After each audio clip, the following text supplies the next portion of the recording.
Hello, everyone. Welcome to another episode of the Commander Pod, your Magic the Gathering podcast for all things Commander. My name is Kelton Howell. And I'm Spencer Simpson. It has been a crazy whirlwind week with Final Fantasy releasing last week. Though it's kind of been 2 weeks because it technically pre-released before last week. And so we've kind of been seeing 2 weeks of it, but it's officially been available as only product on the market for only a week. And it feels like it's been longer because I've just been watching the prices of some of these cards go crazy. At the pre-release, we had two friends that bought collector boosters that each opened a Surge foil, a pretty rare Surge foil. One of them was the Cloud Midgar Mercenary, and the other one was the Titus Yuna's Guardian. And we were like, we saw the pre-release pricing of them. And we're like, oh, that's so cool, but that's just inflated pre-release pricing. Right, it's going to go down. But no, it's gone up since then. It's crazy. It's nuts. And then we had a third friend who opened a much less desirable Surge foil that hasn't spiked. So yeah, but it's still doing well. It's still doing quite well. I have a collector booster that that's sitting right in my house that I'm debating opening. I got my hits out of my one collector booster, and I don't think I'm wanting to open anymore. Yeah. Well, I'll open it for you. We wanted to talk about the Final Fantasy set and some of the key highlights and takeaways from the set. So let's jump into it. First of all, I want to say this has really solidified for me the concept of Magic as a gaming system and not necessarily like its own. It doesn't have to be its own IP. There's been a lot of thoughts and feelings about Universes Beyond and it diluting Magic because all of a sudden we're going to have all these characters and it doesn't feel like Magic anymore. And I have to say for me, like this was enough of a successful and like well-designed and thoughtful set that whatever the IP is attached to any given set of Magic just matters less to me now, I think. Like I've enjoyed this so much more than I thought I would. Yeah, I think a while ago I had watched a Play to Win episode where Dylan and Cam had talked about Magic as the Super Smash Brothers of card games, or that it would be in the future, that you'll see all these different Universes Beyond sets of your favorite IPs and be able to play them in Magic, much like you can in Super Smash Brothers. And I think it's kind of turning into that, and I think Final Fantasy is a good omen for what's going forward. I think the first real success we saw of this was Lord of the Rings. Yep. And so it's unsurprising that the next like true Universes Beyond like long-term playable set, if that makes sense, like a full set, is doing quite well. Totally. There was a ton of hype for this set, but I personally didn't have much of an investment. I hadn't really played the Final Fantasy games or, done anything in the Final Fantasy universe. But regardless of that, for me, the set has been amazing. They're cool characters, even if I haven't played their games. Like, there's cool art, cool mechanics. And from what I hear, if you do have that context of the games, it's even more amazing. Like, people were so happy with how Wizards handled this IP, and that's also really exciting and fun for me. Yeah, I think I don't want to. We're talking about Final Fantasy, so I don't want to keep talking about Lord of the Rings. But I think that was like I had some of that with Lord of the Rings, where I'm a Lord of the Rings. I enjoy it, but I'm not like the biggest nerd, and so some of the like deeper cuts went over my head a little bit. But I still knew a fair amount of that, and I'm even more shallow in Final Fantasy. Like I recognized Cloud, sure, and I think that was it. And the Buster Sword, yeah, exactly, and Sephiroth because he's in Super Smash Brothers, right? Yeah. And then outside of that, I didn't really recognize any of the characters. But I still had a really fun time playing the set. Like the whole Wizards mechanic, I've yet to make that work very well. But it's so cool. Like all the black mages and the pingers and stuff, the non-creature spell, storm stuff. I think it's really, really fun. And you've even built a CEDH deck that you're testing right now with one of the new cards from the set. Yeah, absolutely. Yeah, I've been a Tasigur player for a long time. I'm going to stick on Tasigur, but I think it's fun to try to... I've seen people champion newly printed commanders or underplayed commanders and do quite well with them and kind of be like the guy on Heliod or something. I don't know. Sure. And I don't think I'm going to be that on Kefka because there's a ton of people brewing Kefka that are way more talented brewers than me. But it's fun when there's a new like space, and it's fun to try to explore that. And I thought Kefka looked very, very cool. the specifically Kefka. Yeah, do you want to read it? Court Mage. Court Mage, thank you. I was going to say Court Jester, but that's not it. Yeah. Kefka Court Mage is 2, a blue, a black, and a red for a 4/5 legendary creature human wizard. All right, can I pause really quick? There's so many wizards in this set. It's crazy. Like know. basically every hero or like legendary creature I saw was a wizard. It's wild. Whenever Kefka enters or attacks, each player discards a card, including you. Then you draw a card for each card type among cards discarded this way. And then you can pay 8 mana, and each opponent sacrifices a permanent of their choice, and you transform Kefka, but only as a sorcery. And on the backside, it's Kefka, Ruler of Ruin, who is a legendary creature avatar wizard, 5/7 with flying. And whenever an opponent loses life during your turn, you draw that many cards. That's pretty cool. I imagine that comes up less in CDH. Yeah, I think that comes up less in CDH. Yeah, but he just seemed really cool. I think I'd seen a Reddit post about him, and I read the card, and I think there's space to be played around with Kefka. Do I think he'll keep up with like the Rog size and the Timnachroms and like the most meta decks? Maybe. I don't know. I think there's a cool. I think there's cool things to do. But I think it's that's always fun for any new set. But like even the art on Kefka, like I'm not even familiar with Kefka as like a character, but the art direction was so good. I don't know if this was existing Kefka art that they used as a card or they hired the Final Fantasy artists to do this. But the art on all the cards was amazing. Like it weirdly felt. It was Final Fantasy, and like Final Fantasy has like kind of like anime influences and stuff like that. But it felt closer to a Magic set, like a traditional Magic set than some other sets have. At least in terms of some of like the legendary creature art, I think for me. Sure. Yeah, I think that's what landed really well for me too. Like the art is so cool in this set. It has been so much fun to open. Yeah. And it's been really fun. Another thing that's been really fun about this set is it's been really fun to see so many new players engage with Magic the Gathering because of Final Fantasy. Like even at the pre-release, I played against someone who's coming back into Magic after 20 years because of this set. And I got to talk with them about that and be like, oh, like tell me about Final Fantasy. Like what's cool about it? What's your favorite game? Like what are some of the cards that you're hoping to get out of the set? And they were like, oh, my favorite game is actually this one, and there weren't that many cards in the set, so my chase card's actually like an uncommon. And I was like, oh, sick, I had that in my pool, here, you can have it. And it's like they were like so stoked about this uncommon. and that's really fun for me to see, is like seeing Reddit posts of new players opening packs of Magic and being so stoked for the cards regardless of the rarity or the power. And even art cards, they're like, look, I pulled this sick art card of my favorite character. And I'm like, yes, I want more of that. That's really, really amazing to see.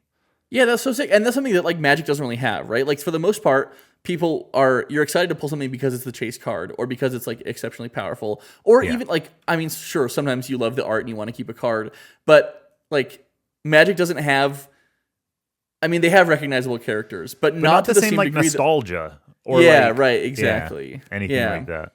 And I just like that it made me feel like I can like a card because it's cool and not because it's broken or the chase card, like you said. It made me more excited for like a couple of the cards that I've bought recently. Like I bought the Frank Frazetta Secret Lair because I loved the art. And I had the first Frank Frazetta Secret Lair, and I wanted to like have more of that art, even though there weren't any of the cards that I was like dying to have. And I recently bought a new copy of Bitter Blossom because the art is amazing, and I wanted to replace my other copy of Bitter Blossom. And I like how the Final Fantasy set has encouraged me to engage with Magic in kind of like a fun new way in that way. Yeah, 100%. I think what's like, so again, I'm not a big Final Fantasy guy. Like in terms, like my knowledge is very, very shallow. I've not played very many of the games. In fact, I think the only one I played was Crystal Chronicles.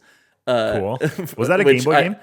It was like a hybrid Game Boy, GameCube game. You could play with your Game Boy as the controller. That's cool. It was weird. I can't remember exactly how it worked, and I don't remember any of the story of it. But anyway, the point being, I'm not a big Final Fantasy guy.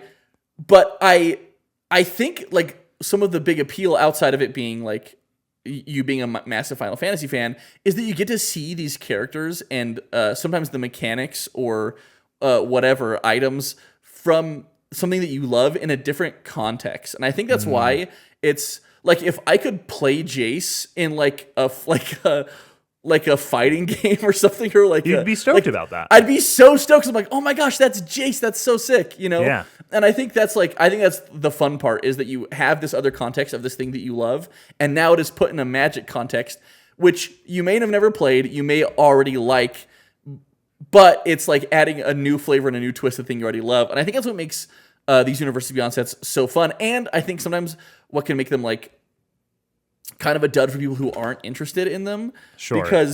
Because you don't have that additional context of having seen them elsewhere. So you're like, what is this? This isn't Magic. Yeah, but I think what this set has shown me is that I don't need that context to enjoy the Universes Beyond set. Yeah. Like, and I think that your analogy was so good, because it's like if they put Jason Super Smash Bros, you'd be stoked because Super Smash Bros is amazing and you love Super Smash Bros, and it's a great game. And the fact that it's Magic as the gaming system that they're using as a vehicle for all of these IPs, like that's what makes it really great, is because Magic is a great game. It is just like one of the best card games. And so I think that adds so much to it. It's just a great marriage of really wonderful IPs, characters, art, and an amazing game system. Yeah, I mean, I think that's like that's the thing I like most about Magic. Like, sure, I love some of the art direction. I love some classic art on the cards. I think Phyrexians are cool. Like, that's a unique Magic invention, right? Like, I think like Noxious Revival, Birthing Pod, some of those old Phyrexian cards I think are so sick. And I think Eldrazi also. That was one of the first things I thought was like cool and unique to Magic too, right? And that's not why I play Magic. I play Magic for the Magic system, for the stack, right? You know, to play. I mean, you don't main Fox because you love Star Fox in Super Smash Bros. Like, and you don't like main Marth because you are a huge Fire Emblem nerd. Yeah, right. I mean, sure, I like Fire Emblem, and I think Martha's sick because of Fire Emblem. But like, I think they're like, I like the way those characters play, and I really like the mechanics of Magic the Gathering. And so for me, it matters much less about like the actual cards that we're playing, and I can enjoy the flavor of the cards that I do like to play, and also sometimes, you know, poo-poo a little bit on cards that I don't like very much, Sure. or like art direction or whatever that I don't like very much. But ultimately, like, I'm here for the gaming system, and it's the best thing is when you can find a marriage of those of, I love the mechanics of Magic the Gathering, love the mechanics of this card, and isn't the art so sick? That's like and I think that's something that Universes Beyond brings really well is flavor. Because we've talked about flavor before, but like I don't know a ton about the lore of Magic the Gathering, so I might get torn to shreds here, but I feel like there's not a lot of context for flavor in Magic in terms of like the name of a card and the mechanics of a card, right? But things like Lord of the Rings and Final Fantasy have like an existing story that has been very well established, and you can have a card that's like this is the first one that comes to mind. It's Sephiroth's Intervention. Sure. It's a removal spell. It's 3 and a black for an instant. Destroy target creature. You gain 2 life. Right. Yep. I don't know what this is from, but there's a world right where it's actually from like something relevant, and this is like super flavorful, right? Yeah. That he's like that he intervenes at some point in the game, and you don't really get that like in Magic as much. I feel like, or it's harder to because it's kind of the story's kind of evolving at the same time, whereas these other IPs have like an existing story that you can leverage for that type of flavor. Yeah, and like it's fun that this is like a mechanically very playable card, and it has relatively cool art. And I've seen pictures on Reddit of people positioning Sephiroth's Intervention with the character that is underneath the sword in the video game that it's referencing together, and taking a picture of it and saying, "How funny is this?" Oh, and that's funny. Like, and that's so pleasant for me. It's really awesome. Another thing that I've really, really loved about this set that I'm excited to talk about is the bonus sheet. So we have Final Fantasy Through the Ages, and this is a bonus sheet of cards. And there's kind of 2 sets of cards. They're the ones that have some of the, I guess I would call it like concept art. It's more like the traditional art of the characters or of the places or things. And then there's also ones that are like in-game screenshots, it looks like. And I think that like artistically, I prefer the the character art, the character design art a little bit more. I Yeah. think it's like a little more interesting. But I also really love the in-game art. I think it's really, really cool. This was a slam dunk of a bonus sheet for me. How did you feel about this one? I thought it was sweet. They reprinted Timna, and it's now not $40. So I was like stoked to get my hands on one of those. Awesome. Can I tell you, the other one I actually really am interested in getting is the Cloud Strife, which is Najila. Like Oh, yeah. I don't play Final Fantasy, and that is like he's potentially the most recognizable fantasy character or Final Fantasy character of all time, Sure. right? Sure.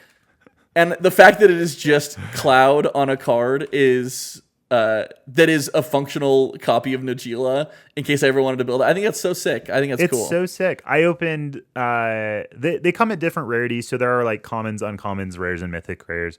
You only open them in about a third of packs. So, and then within that, 33%, then the rarity is distributed within that. So it's actually very difficult to pull some of the rares and mythic rares in a pack. The most rare one that I opened was like a foil Princess Sarah, which is Azusa Lost but Seeking. Whoa, And cool. That it was stunning. Like opening the pack and like seeing that art there was such a cool experience. It was so fun. I thought it was amazing. Oh yeah, that art is beautiful. Isn't Yeah, it it's cool? so fun. Like I think I've really enjoyed bonus sheets historically. Some of them have been a little more hit or miss with me in terms of like art direction. Yeah. Like Can you give even me an in- example? Yeah, well, sure. Even in like the Outlaws of Thunder Junction, I The breaking think news set. yeah, the breaking news ones. Yeah. I think the Thoughtseize from that set is sick. I love the art on the Thoughtseize. The Mindbreak Trap, I don't like as much. I kind of like I prefer the original art of Mindbreak Trap to the breaking news. Yeah. Is it the frame? Because for me, I think it's the frame. Yeah, Like, the and frame- also the art style. Yeah, the frame the frame gets me. The art style kind of varies between them. Yeah. And I think there's some that I even the ones that I do like though, I still like I would probably prefer to have just like another printing of Thoughtseize. Yeah. Though the textured foil looks kind of sick. The breaking news texture foil on those is kind of sick. I don't know. I think they're cool. The but I one that think that's doesn't have the frame. the one that oh yeah, the one that doesn't have the frame. Yeah, you're right. It is a little bit the frame. Yeah. Though I like the inside of the art on that one. I think Yes, the me Mindbreak too. Trap I is a think the combination of Thoughtseize the is cool. frame and the art on the inside as well. I'm not as big of a fan of. But I think Final Fantasy, for the most part, has been a really cool. I think, with the exception of the screen grabs, and that's mostly for me because I didn't play the game. And so you don't have a connection to that. So I don't have a style. connection to the screen grabs, and Yeah. I don't appreciate those maybe like I should, Sure. and because I don't appreciate as like I seeing should, like a low poly N64 character. yes, yeah, right, exactly, just like a close up of their face, and Yeah. so I'm like, okay, that's cool. That's not for me. That is like the bottom of the barrel for me in this set for like things that I think are cool, but the other art is so cool. Like I don't even know who Cecil Harvey is, and part of me would maybe prefer having a traditional Timna, but the art on this Cecil Harvey Timna the Weaver is so cool. So cool.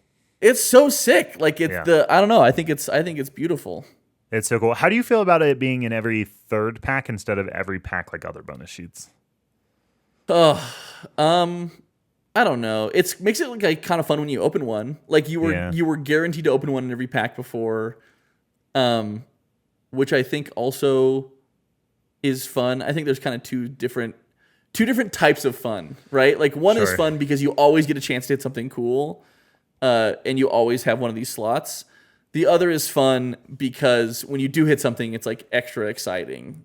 You know, if you hit something cool. I think we see a pretty big difference in the types of cards they included in the bonus sheet because it's not every pack. Like, like this one has Dark Ritual. Yeah, and Lightning Bolt. and Lightning Bolt, and Yeah. Smuggler's Copter. Like, Yeah, like and Bolus's Citadel. but yeah, these are all vintage cube cards. And so Yeah. it's like if it was in every pack, I don't think they could put these in play boosters.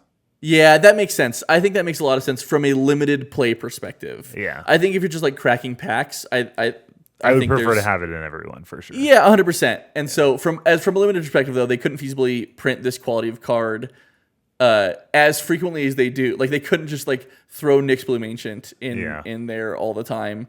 Though I think some of like Thoughtseize was in there, and Reanimate. I know. And I opened a Thoughtseize and a Reanimate in my sealed pool for Outlaws, and it was busted. Yeah, well, and like insane. Oko and Mana Drain, right? Like there was a ton of stuff that was like pretty busted. Oh, I in there. played against an Oko, and I just like lost the game so quickly. Yeah, Oko's so busted. But like, and so I think that's like kind of an illustration of both of like they can do that. Yeah. And it's busted for them to do that. That people can just like, you have a chance in every pack to crack an Oko. Though technically you do in every play booster pack as well. You have a chance to crack a Nyx Bloom Ancient or a Lightning Bolt or a Dark Control or whatever. Yeah, absolutely. But a slightly less chance, and the fact that the chance is greater, I think is cool. And hopefully they bring that back. And hopefully it's We're not gonna at the get one cost for of like, Marvel card quality. for Spider-Man. Cool. So I'm curious to see what that one. Do you think it'll be I bet like? it's Do you very think it'll be similar. like a comic book frame treatment or something? Like Maybe. a I comic think book it's panel called, treatment? Let's see if I can find the name of it really quick. The set code. This one is. I don't know. I'll have to look it up Spider-Man Eternal later. is It's the- called is like the- Marvel History or something like that. There's a different. Is Kind it of like how this one was Through the Ages. is it so Marvel seems like it's gonna be Spider-Man like Eternal? I don't think so. Maybe. Oh, I don't know. So I don't know if it's going to be Spider-Man specific or it's just going to be generic Marvel stuff. But I will be very interested to see what they do. I bet it's exactly the same as this, though. okay. So it is. I just read this. So Marvel Spider-Man Eternal SPE is a supplementary set of Spider-Man cards that are Eternal Commander Legacy Vintage, but not standard legal like the main set SPD cards. Treated like a bonus sheet, they appear in collector boosters and products such as Spidey Spectacular Showdown Scene Box, but they're only in collector boosters. They're a bonus sheet that don't appear in play boosters. It looks like. No way. Only in collector Yeah. boosters? Yeah, it looks like that's what they're doing. And those are the ones that was like the Grasping Tentacles and Venom and Green Goblin and Sensational Spider-Man and stuff like that. Well, no, those were the art. That was the art scene cards. Yes, but those come in the Showdown Scene box, but they can also be found in collector boosters. Okay. Interesting. Yeah. Okay. Yeah. Well, speaking of very powerful cards popping up in packs, there's some power creep in Final Fantasy. Oh yeah. Well, I didn't realize until you pointed out one to me today as we were talking. Oh, which one? Well, because I was working on we're doing a budget night soon with our friends. $25 limit, including the commander, not including basic lands. And our additional restriction is that we can't choose a commander in the top 250, right? Yep. Of on EDH Rec over the last 2 years. I am debating doing Alicia Who Smiles at Death. I put a tentative list together. Because it's a commander I've always wanted to build. I think it's very cool. Do you want me to read And you it? were like, yeah, will you read it, please? Yeah, 2 and a red for a 3/2 legendary creature human warrior with first strike. Whenever Alicia Who Smiles at Death attacks, you may pay 2 hybrid Orzhov mana. So white, black, or black, white. If you do, return target creature with power 2 or less from your graveyard to the battlefield, tapped and attacking. Yeah, so fun stuff you can do. You can, it's a cool reanimator card, 3 mana for, to attack. I was talking about building this, and you're like, wait, you're not doing, what's the name? What's the name of the other one? Herald You're of not doing Hope. Terra. You're not doing Terra Herald of Hope. Let me read Terra Herald of Hope, and let's do a little spot the difference here. Terra Herald of Hope is red, white, black for a 3/3 legendary creature, human wizard warrior. So already have an additional subtype. At the beginning of combat on your turn, mill 2 cards. Terra gains flying until end of turn. Whenever Terra deals combat damage to a player, you may pay 2 generic mana. When you do, return target creature with card with power 3 or less from your graveyard to the battlefield tapped. So little harder to cast. It does have to hit, but it attacks way safer. Mm-hmm. But the activated ability is easier. You get a better card, and it fills the graveyard by itself. Yep. Yep. I think it's better. The creature's not attacking when it enters. It just enters tapped. Yes, also true. So Which is safer. That's better.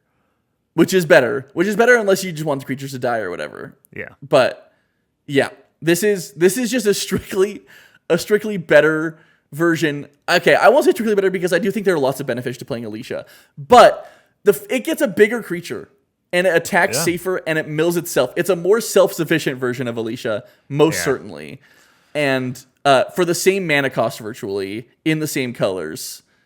It's I'm still going to build Alicia, I think, but this is pretty good. It is pretty good. Yeah, we've seen some very powerful commanders like Vivi, Ornidier, 1 blue, red for a 0/3 legendary creature wizard with the activated ability pay 0, add X mana in any combination of blue and or red where X is Vivi's power, activate only during your turn and only once each turn. And then whenever you cast a non-creature spell, you put a +1/+1 counter on Vivi, and it deals 1 damage to each opponent. Have you watched any gameplay with this yet? I've played against Vivi several times. Oh, how did it go? Vivi has yet to win a game. Sure, you're talking about CEDH. I'm talking about CDH, yes. Okay. But I know that Comedian MTG has taken down a tournament with Vivi already. Whoa, seriously? Vivi seems very, very good. So good. But even not in a CDH context. Oh, in casual, I've watched gameplay. It's busted. It's insane. Tell me about Vivi in casual because it is. I mean, it's busted in CDH. It's just a is it Storm deck? Yep. That can deal a lot of damage very, very, very, very quickly. I mean, this is basically. I built a Vadrik deck a while ago. Vadrik Astral Archmage. Vadrik has the benefit of discounting your spells equal to his power, right? Yep. So you can pump Vadrik. You can pump Vadrik and you can discount spells with Vadrik permanently. So you can, if you can make treasures, you can like cast stuff forever, right? Vivi does, I think, has a harder time going infinite, but not by much, and can just give you tons of like. I think Vivi just gives you way more value on a single turn than Vadrik does if you're not going infinite. It's just like a better version of Vadrik, basically, right? Because you immediately discount, or you don't immediately because you have to put a counter on it, but you nearly immediately discount. You still play the same pump spells, though.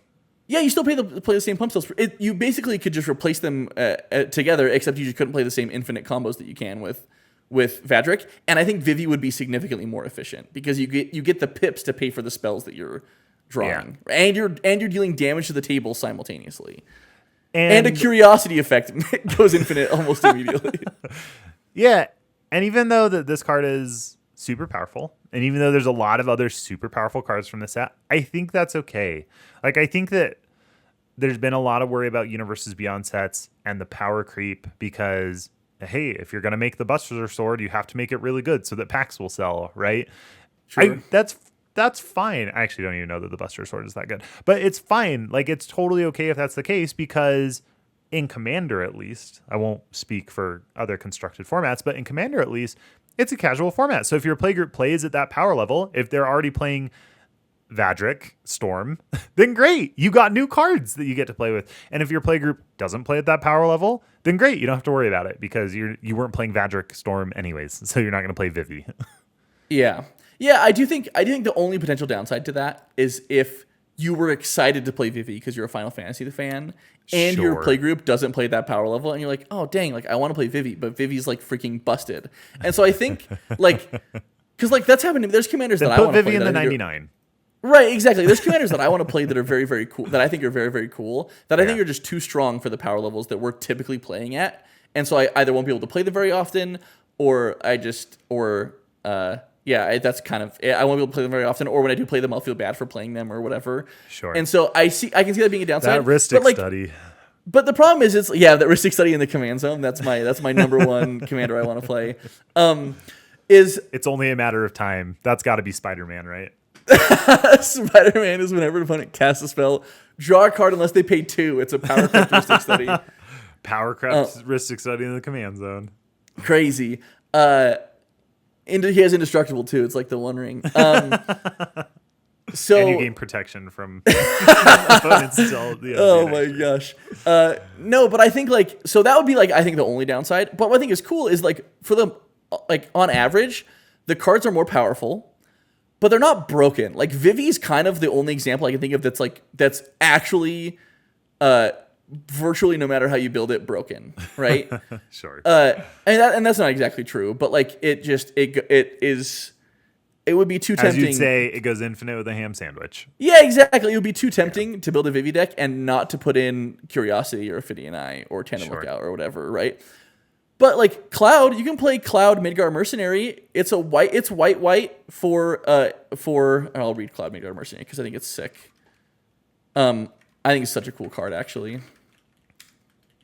I don't even play equipment decks. Cloud Midgar Mercenary is white for a legendary creature, human soldier mercenary for a 2/1. When Cloud enters, search your library for an equipment card, reveal it, put it into your hand, then shuffle. As long as Cloud is equipped, if an ability of Cloud or an equipment attached to it triggers, that ability triggers an additional time. So cool.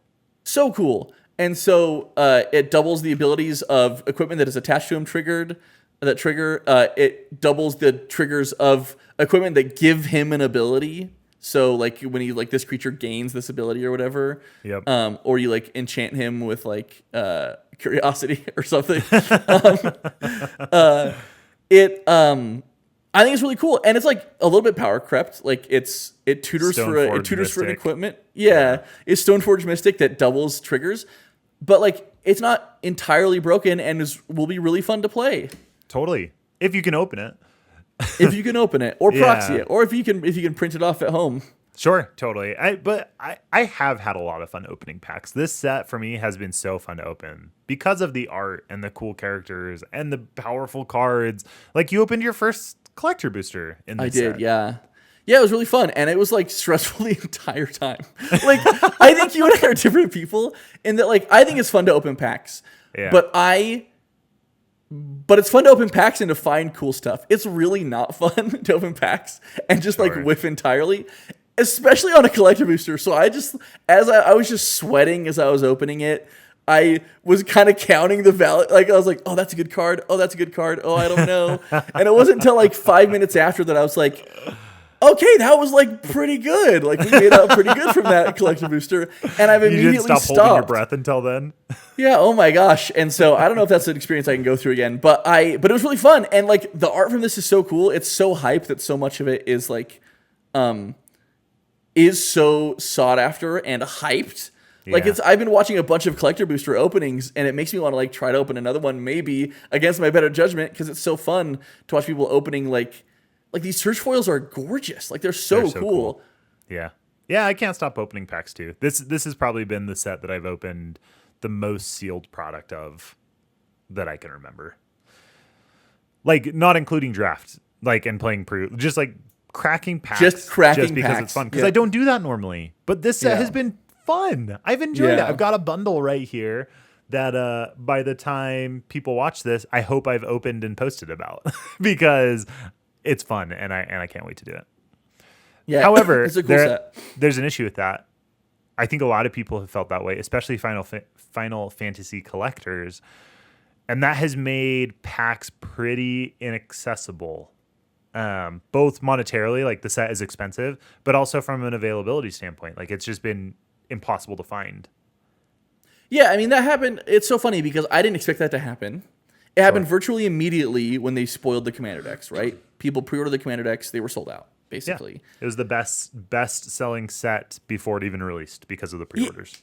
Yeah, absolutely. And immediately I thought, well, they'll just do another print run. Like this is no problem. It's like this is a crazy spike. People are so excited for this set. They're going to do another print run and they're going to print more because they've spoiled it. They spoiled it so early. They're going to print more and it's just going to be super available by the time it comes out. And that was so incorrect. But it's so hard to know. Like, because Lord of the Rings, I think, had maybe not equal hype, but I expected people to be really excited about Lord of the Rings. And it didn't sell out nearly as much, I don't think. No. So I think initially it did, but because it was a modern set, like it got printed a bunch, and then they kept reprinting the Commander decks, and the Commander decks went from like hundreds of dollars to you can buy them at Costco. But I think what we can see, what Final Fantasy acts as a second data point for, is the most collectible things out of Lord of the Rings and Final Fantasy have both gone through the roof. Like The borderless poster arts and the special printings out of the Lord of the Rings toppers. Holiday Edition. Yeah, and the box toppers. Like, those are crazy now. It's so difficult to find those for a reasonable price. And I think the same thing is happening with Final Fantasy. Like, yeah, they're going to keep doing print runs for booster boxes. We're going to get booster boxes printed into the ground. Hopefully that brings down the price of a lot of what's going on. Yeah. But the Surge foils aren't going to be reprinted, as far as I know, because they don't do a second run of collector boosters. So it's like those cards will continue probably to gain value. Don't take financial advice from us. We're terrible not financial advice. Being big old text. Yeah, all Magic the Gathering players that weren't Final Fantasy players underestimated the collectability of Final Fantasy, and that it's like, well, of course, Cloud is going to be $35 for the cheapest printing because it's Cloud, and it has nothing to do with the card, right? Yeah, and I think that's something that I feel like I'm always like a hair late to this sort of thing too. Like, sure. I like understanding that the collectible things are going to be like the most desirable. Like, I kind of wanted a Theoden, one of the box toppers from Lord of the Rings, the Theoden that was Kenrith, and I was like, oh, it's like $12. I'll wait till that truck goes down, like, and then now it's like $80, $100 or whatever, and so there's no shot I'm ever gonna collect one of those. I mean, maybe eventually, but I don't think so. And I think, like you were saying, the Surge foils are kind of the big thing from this set that are going to be doing that, and maybe some of like the borderless cards. I think it's interesting that from Lord of the Rings, it felt like there were more variants. There was more variance in the things that were collectible. Sure. Meaning, like, there was a bunch of different not just printings of the same card, but different printings of different cards. Sure. And it was a broader. There were more variants of like there was the box toppers that are all these like that were effectively what is the bonus sheet for this set that was like reskinned existing cards, and then they also had the poster foils, and then they also had and then they also had the art scene boxes, stuff like that. Yeah. No, it's very interesting. So I think like long term, taking key takeaways from Final Fantasy. Number one, I hope we get more of this. We have Spider-Man coming out. We have Avatar: The Last Airbender coming out. I think the only reason I'm hesitant about those, because I hope they're as great as this is, because Final Fantasy has been great. Yeah. The only reason I'm hesitant is because I know that they worked on the Final Fantasy one for like 4 years to make sure that they did it right. And I don't know how much attention Spider-Man and Avatar: The Last Airbender have gotten. Sure. It could very easily just been like pumped out of the mill as they saw how well. I mean, I know they work on sets for like years in advance. Definitely. But at least 4 years is a pretty long time for this specific IP. Potentially more than the average. Yeah. And I feel like it's easy to feel like when they're spoiling what sets they're going to be releasing that they can just because they don't spoil them till like I don't think they spoiled Avatar: The Last Airbender till like a couple months ago, but they spoiled the rest of them for the year pretty early. That's true. But it can feel like Avatar: The Last Airbender, especially for me, is the one I can put my tinfoil hat on and say, oh, they saw how well Final Fantasy's doing. They're doing like a cash grab for Avatar: The Last Airbender, and it's gonna be like a rush set. You know what I mean? Oh, that's funny. But I think I do want to see more of this going forward. I think I want to see more Universes Beyond. I want to see people who are passionate about those Universes Beyond working on them. I don't know how true that was for this Final Fantasy set, but based on the reception of the set, I think it was true. Seems like it was very true, and I hope that is the same way going forward. Otherwise, what you end up having is like a soulless Universes Beyond set, and that is exactly the opposite of the appeal of Universes Beyond set. Is you get to see like the things you're passionate about in a Magic context, made by people who are passionate about both of those things, right? Totally. Yeah. I am worried now. I wasn't worried about pricing and availability for Spider-Man and Avatar: The Last Airbender because the reception was maybe a little more quiet than it was for Final Fantasy. Like people were like, oh, Final Fantasy. People were like, oh, Spider-Man and Avatar. But like after how successful this was, I'm worried that people are going to I'm worried that Wizards is going to hype it up and then people are going to jump on the bandwagon and we're going to have the exact same problem with pricing and availability for Universes Beyond sets in the future. Like, people are paying $90 for a collector booster. I don't want collector boosters to cost $90 for Universes Beyond sets. I want them to get back down closer to 30 instead of 40. And I worry now that like the success of Final Fantasy might cause us to overcorrect on Universe Beyond sets for future Universes Beyond sets. Yeah, 100%. I think my hope is that Wizards of the Coast pivots and prints more of the product, and they're never going to stop doing serialized. So collector boosters are probably going to just be like an ongoing problem that they have to solve. Whether that means printing more collector boosters or making more serialized cards. Like, this one was only the Chocobos, right? Where like before it was, several things were X of 500 serialized, right? All the rings. Yeah, right. Exactly. So I don't know how they fix that, and I do think that the human response, not that creators of Magic aren't human, but the general public response is probably going to be pretty similar to Final Fantasy, though I like that there's no way to predict that. But I think if Wizards is serious about making it accessible to players, which they're a corporation, they may not be serious about that. They may be serious about their bottom line instead. That they'll work on like making changes, doing more print runs, because even like play boosters are hard to get right now, right? Even play boosters are expensive, and so like sure, do I wish collector boosters were more affordable?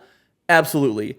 However, they are like primarily for collectors, right? Yep. And so it's in the name. Which is right, exactly, which I think is totally fine, and I think I feel more comfortable with the collector booster being more expensive because people are interested in collecting certain cards from a set than I am with play boosters $8. Yeah, play boosters, commander decks, whatever, being more expensive because because there's not enough product and collectors need to find it somewhere else as well. Yeah. I like I said, overall, I hope that we get more of this. I know that not every Universes Beyond set is going to feel this way.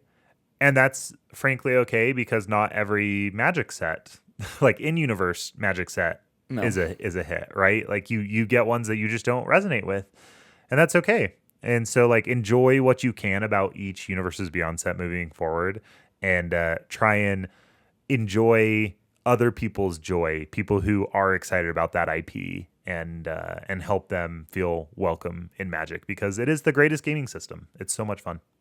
100%. 100%. Everybody, thank you for listening. Thank you for joining us today. Make sure you like and subscribe. Join our Discord. We have lots of great conversations there about Magic, about deck building, which is also about Magic. And until next time. Yeah, exactly. Everybody, again, thank you for listening. And until next time, remember to always pay the one.